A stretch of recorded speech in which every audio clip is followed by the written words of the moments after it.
શૈલેષભાઈ, ગઈકાલે રાતે શું ઘટના બની હતી અને આજે પોલીસ દ્વારા અમુક લોકોની અટકાયત કરવામાં આવી છે, કયું મંડળ હતું, શું લેશો?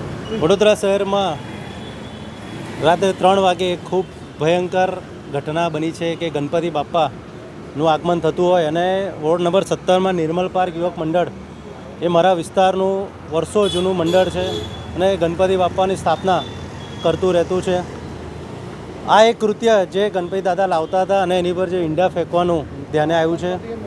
હું તો કહું છું કે આ એક ઘટનાને આતંકવાદી ઘટના ગણવામાં આવે, કારણ કે આ રીતનું કૃત્ય બિલકુલ ચલાવી દેવામાં આવે નહીં. અને જે પ્રમાણે ભારતીય જનતા પાર્ટીના કોર્પોરેટરો આ વિસ્તારના રાતના 3 વાગ્યાથી, મીડિયા મિત્રો રાતના 3 વાગ્યાથી, સંગઠનવાળા અને પોલીસ જે પ્રમાણે ઊભી રહીને કામગીરી કરી છે એ પ્રમાણે જોતાં એવું બી લાગે છે કે પોલીસ ફૂલ એક્શન મોડમાં છે અને જેને બી આ કૃત્ય કર્યું છે એને બક્ષી દેવામાં નહીં આવે.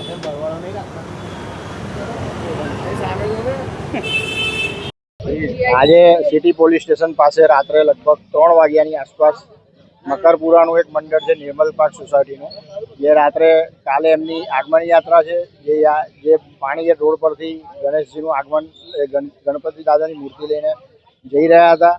ત્યારે અસામાજિક તત્વો જે શહેરની શાંતિ દોડવા માંગે છે એ લોકોએ બે મદાર માર્કેટની આસપાસથી સામસામે 2 બિલ્ડિંગમાંથી ઈંડાનો મારો કર્યો અને એનું વાતાવરણ તંગ કરીને દોડવાનો પ્રયાસ કર્યો.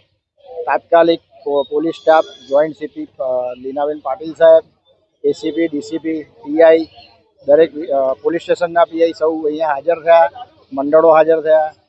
આજે મારી સાથે મારા સાથી કાઉન્સિલર હરીશભાઈ જીંગર, શેલમબેન ચોકસી, પૂર્વ કાઉન્સિલર મિનેશભાઈ શાહ, સામાજિક આગેવાન જયભાઈ ઠાકોરને સર્વ લોકો અહીં હાજર થયા. તાત્કાલિક એની પર પોલીસ દ્વારા કાર્યવાહી કરવાની ચાલુ થઈ.